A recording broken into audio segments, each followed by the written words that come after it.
Oi, gente, tudo bem? Hoje eu voltei para falar um pouco como que tá sendo esses meus dias pós-demissão. Já fazem 4 semanas completas que eu tô em casa sem trabalhar. Essa é a minha quinta semana, a gente tá entrando na minha quinta semana. Hoje é dia 22, quarta-feira, então esse vídeo provavelmente sai amanhã, quinta-feira. E essa é a minha quinta semana, começando, né? E minha ideia hoje é trazer um pouco sobre os novos desafios que eu venho enfrentando nessa nova fase e as minhas reflexões, quais coisas que eu pensei, quais coisas que eu ponderei nesse tempo em casa, que eu acho que vai ser bom para você que também está passando por algo parecido ou que vai vir a passar mais para frente. Pode consultar esse vídeo e aí a gente se ajuda nesse processo. Beleza? Então, voltando para fazer uma retrospectiva, né? Eu pedi demissão numa segunda-feira, há 5 semanas atrás, não, 6 semanas atrás, né? Porque são semanas agora, essas semanas que eu tô contando são as que oficialmente estou sem fazer nada em casa. Então, quando eu pedi demissão, eu ainda estava vinculada ao trabalho e foi logo de manhã eu chamei meu chefe, falei para ele, olha, infelizmente eu não tô mais em condição de trabalhar e a partir de hoje eu vou oficializar minha demissão e eu não vou mais trabalhar, não vou mais fazer nada a partir do dia de hoje. Então isso foi numa segunda-feira. Logo em seguida, quando eu falei para ele, eu conversei também com o RH e foi um pouco burocrático porque primeiro porque você precisa fazer vários passos, você precisa fazer uma carta à mão, precisa submeter no sistema, precisa enviar algumas coisas, alguns documentos, preencher alguns formulários e também porque eles estavam mudando de sistema. Então, esse sistema novo estava uma coisa meio confusa, então meio que demorou alguns dias para eles oficializarem o meu pedido de demissão no sistema. Isso foi bem ruim, porque enquanto eu estava esperando o RH oficializar, eu não podia contar para ninguém. Quer dizer, eu podia, só que eu não queria contar para as pessoas porque eu não queria que gerasse nenhum murmurinho, né? Eu queria enviar um e-mail só, avisando todo mundo de uma vez. Então as pessoas que tinham projetos comigo em andamento, coisas que eu precisava entregar, essas pessoas ficavam me mandando mensagem durante o dia. Então esses primeiros dias antes de oficializar minha demissão, antes de enviar esse e-mail, foi muito ruim, porque eu tava sentindo que eu tava deixando essas pessoas na mão. Mas assim que eu enviei o e-mail, não foi imediatamente que eu perdi o acesso. Demorou alguns dias para esse meu acesso ser bloqueado. Então todo mundo já estava sabendo que eu ia me demitir, mas eu ainda conseguia acessar os grupos, eu conseguia ver as mensagens, eu via as interações, eu via as coisas que estavam acontecendo, eu via os e-mails. Então meio que eu ainda estava inserida no universo. E quando eu perdi o acesso, foi como se uma porta fechasse, assim, uma porta de vozes fechasse na minha cabeça. E aí eu senti que o cordão umbilical foi realmente cortado, porque aí eu não conseguia mais entrar e ficar assistindo o universo trabalhando e vivendo sem mim, na minha ausência. E isso foi muito bom. Eu acho que no momento em que eu realmente perdi o acesso, foi o momento em que a demissão ela aconteceu para mim. Quando acabou, eu não sabia o que eu fazia com o meu tempo. Porque pra mim parecia que tudo o que faltava na minha vida era tempo pra fazer as coisas que eu queria fazer. E agora eu tinha tempo, só que eu não conseguia sair do sofá. Eu ficava no sofá, rolando feed de Instagram, TikTok, mexendo no celular e sem fazer nada. E aí eu ficava pensando, o que eu fazia quando eu tinha tempo antes? O que a gente fazia quando a gente tinha tempo antes? Antes do celular, antes da internet? Com o que a gente ocupava o nosso tempo livre? E eu não consegui lembrar. Então foi questão de alguns dias para eu começar a me sentir inútil, começar a sentir que eu não estava produzindo, que eu não estava sendo produtiva e que agora eu tinha todo o tempo do mundo para usar e eu não estava usando ele, eu estava gastando ele com o meu tempo livre no Instagram, na internet, e eu sentia que aquilo não era realmente descansar. Eu sabia que eu precisava descansar minha cabeça, mas ficar no celular não me parecia estar descansando a cabeça. E aí eu entrei nesse loop infinito de ficar pensando, o que é descansar? O que é descansar para você? Quando você tem tempo e você quer descansar, eu acho que cada um de nós interpreta o que é o descanso de uma forma diferente. Às vezes descansar não significa necessariamente ficar sem fazer nada, ficar sentado olhando para o teto. E foi aí que eu percebi que ficar sentada no sofá olhando para o nada não estava me fazendo descansar e estava me deixando num ciclo de me sentir mais inútil e improdutiva com o passar dos dias. Era como se eu acordasse todo dia com várias ideias de coisas que eu queria fazer e conforme as horas do dia fossem passando, todas essas 50 coisas que eu planejei, elas iam minguando, assim, sabe? E eu ia perdendo a vontade de fazer todas elas e eu me via deitada no sofá de novo, sem fazer nada, com aquela sensação de não fui produtiva mais um dia, mais uma vez.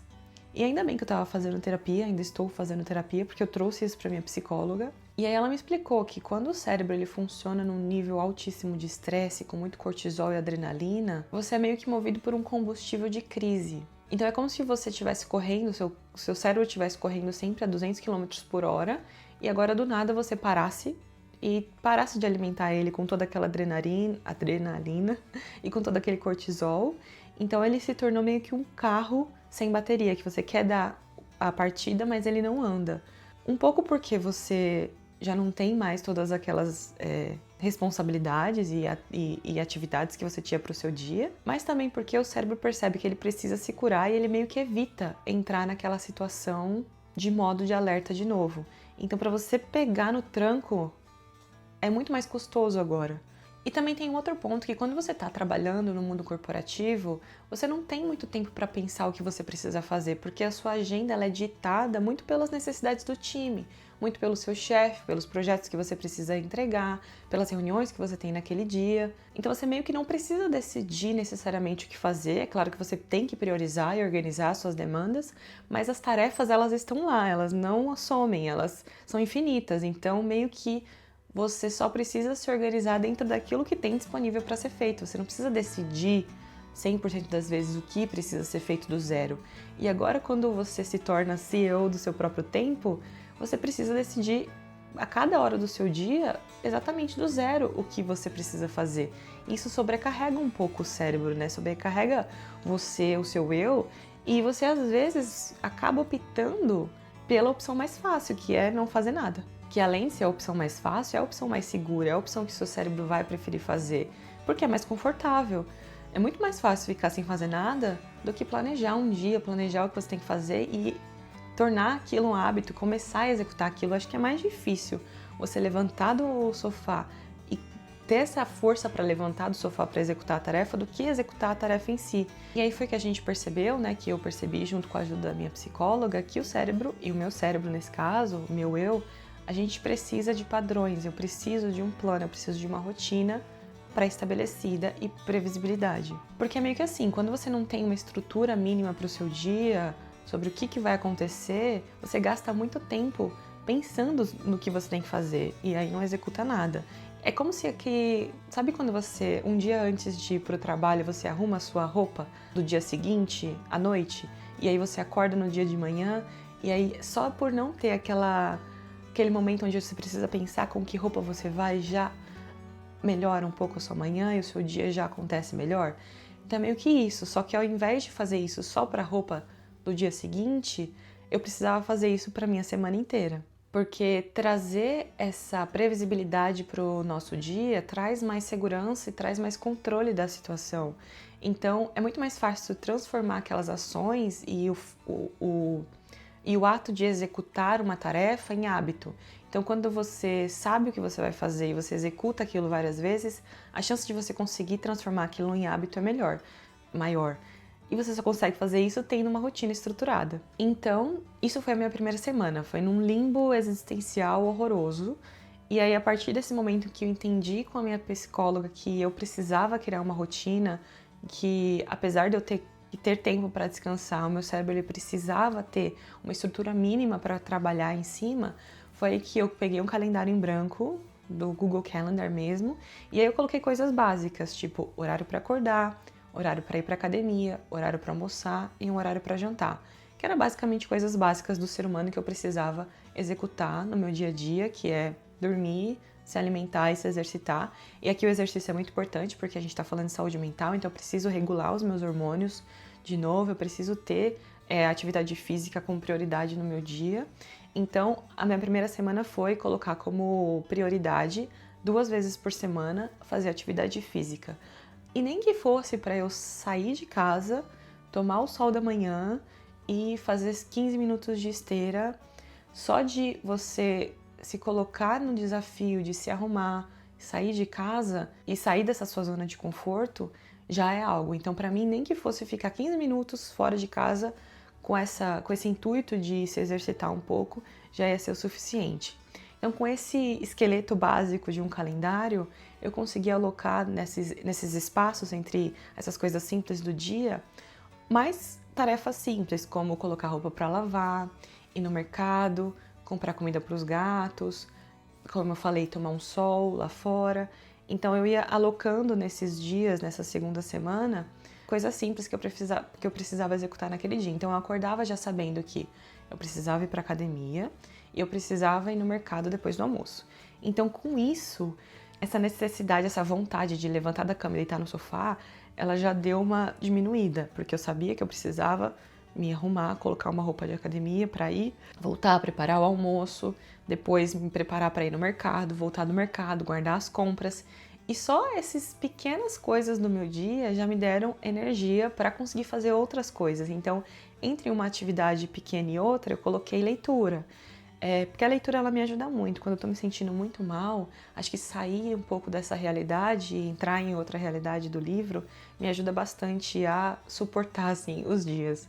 E aí eu li Alchemized, inclusive tá até aqui, que é um livro imenso, que eu tava com muita vontade de ler. Quem assistiu meu vídeo falando das leituras de maio, eu não li em maio, obviamente, eu li em julho, mas eu li. E eu também li O Problema dos Três Corpos, o primeiro livro e metade do segundo livro. E foi nessa segunda semana que eu criei uma lista de coisas que eu gostaria de fazer. Então, para conseguir preencher a minha agenda com essas atividades que eu gostaria de fazer nesse meu tempo livre que agora eu tinha, eu precisava de uma lista, eu precisava entender quais eram essas coisas. Então, eu listei e coloquei, por exemplo, encapar os móveis. Eu comprei vários vinis quando eu mudei para essa casa, porque eu queria encapar meus móveis. Deixar a casa mais colorida, mais bonita, da forma com que eu gostaria de viver no ambiente, só que eu nunca tive tempo. Então eu tenho vários papéis aqui para encapar os móveis pela casa e eu nunca tive tempo de fazer, então eu coloquei isso na minha lista. Eu queria decorar essa parede aqui do quarto, porque eu tenho uma estante ótima, linda aqui desse lado, mas desse outro lado não tem nada. Então eu coloquei nessa lista várias coisas, e uma dessas coisas era gravar o vídeo pro YouTube, voltar a gravar vídeos pro YouTube. Só que eu não conseguia pensar em outra coisa nessa terceira semana, porque aqui a gente já tá falando da terceira semana. Não conseguia pensar em outra coisa além da minha demissão. E eu pensei, eu vou escrever sobre isso. E foi quando eu postei aquele vídeo sobre a minha demissão, que furou a bolha.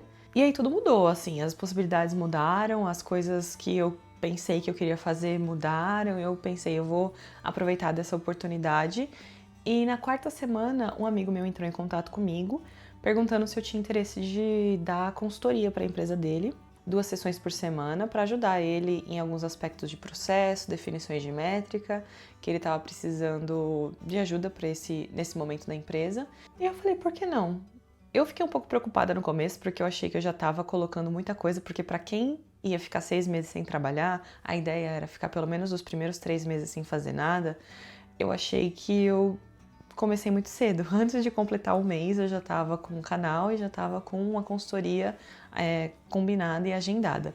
Então eu achei que eu estava começando muito cedo, e aí eu conversei com uma psicóloga, perguntei para ela o que ela achava, se fazia sentido, né, já começar assim. Mas é o que eu comentei no começo desse vídeo. A gente tem que entender o que é descanso para cada um de nós, né? E também se perceber e entender quais sentimentos a gente está sentindo naquele momento, porque no momento eu tô muito empolgada com essas possibilidades. Eu tô muito feliz, eu percebi que eu acordo feliz, porque antes eu não acordava feliz, eu acordava muito angustiada, com vontade de continuar dormindo para sempre, não sair debaixo das cobertas. E hoje eu acordo feliz, eu acordo empolgada com as possibilidades do dia. Eu abro a janela, eu deixo o sol entrar, eu olho as árvores, o vento batendo nas árvores. Então, eu notei também que coisas como estender roupa, hoje pra mim tá levando muito mais tempo do que eu levava antes. Porque antes eu tinha que fazer correndo, às vezes eu nem lembrava que eu tinha estendido roupa naquele dia específico. Agora não, agora eu tiro as bolinhas, os pelos da roupa, agora eu organizo a roupa no varal, agora eu vejo a árvore balançando, eu demoro o tempo necessário para executar a atividade, sabe? Eu não tô correndo a todo momento. Isso tá me fazendo sentir mais a vida, porque, por exemplo, se você me perguntar o que aconteceu em 2023, Eu não lembro. É como se o ano inteiro fosse encapsulado em alguns acontecimentos e guardado dentro de uma gaveta. E aí você começa o próximo ano, 2024. Não lembro. Então eu acho que desacelerar também é importante para que você sinta a vida. Mas para algumas pessoas, como eu, por exemplo, fazer nada ou descansar a mente significa fazer alguma coisa, significa se sentir produtiva, significa ter uma rotina, construir algumas atividades, ter algo palpável. Eu preciso de um entregável palpável para eu não me sentir uma completa inútil. Então, às vezes, isso também é descansar. Isso também é se dar um tempo, isso também é entender o que você precisa, é se conhecer. E eu acho que é muito isso, assim, você é um autoconhecimento a todo momento e eu tenho que tomar cuidado porque eu sei que eu tenho a tendência de me sobrecarregar, mesmo porque o que aconteceu comigo, meu burnout, muito do que me levou àquela situação foi responsabilidade minha. Foi me cobrar mais do que eu merecia, foi me colocar em situações onde a responsabilidade não era minha, foi abraçar o mundo mais do que eu deveria. Então, é também entender os meus limites, é tentar não profissionalizar esse meu tempo livre, mas também não me deixar me sentir uma inútil, me sentir uma procrastinadora, me sentir uma improdutiva. Então é isso. Nesse momento eu tô tentando encontrar o meu balanço de uma forma com que eu me continue me sentindo empolgada, mas também não me sinta tão pressionada a entregar e a voltar para essa rotina completamente tóxica. Mas a gente vai devagar e sempre, cada dia mais, cada semana a gente vai se entendendo. E eu tô muito empolgada, eu tô com várias ideias para as próximas semanas, inclusive, por exemplo, o Instagram, porque eu vi que muitas pessoas, muitos de vocês foram me seguir no Instagram e eu não tenho quase nada lá no Instagram, eu não tenho costume de fazer vídeos ou fazer stories ou fazer coisas para postar, mas eu acho que vai ser um lugar legal pra gente interagir em tempo real, né? Porque aqui eu coloco vídeos uma vez por semana e lá eu consigo falar ao vivo com quem estiver me seguindo por lá. Então, esse é meu plano para a próxima semana. Não essa, né? A próxima. Então, é isso. Esse foi, né, o resumo das minhas 4 semanas. Não sei o que vai acontecer, o futuro ainda tá bastante incerto, mas eu vou mantendo vocês atualizados aqui. E eu espero que o próximo vídeo seja um pouquinho mais técnico, porque eu lembro que eu prometi falar um pouco mais sobre inteligência artificial, então eu tô planejando um roteiro bem legal pro próximo vídeo. E muito obrigada se você assistiu até aqui. Um beijo e até mais.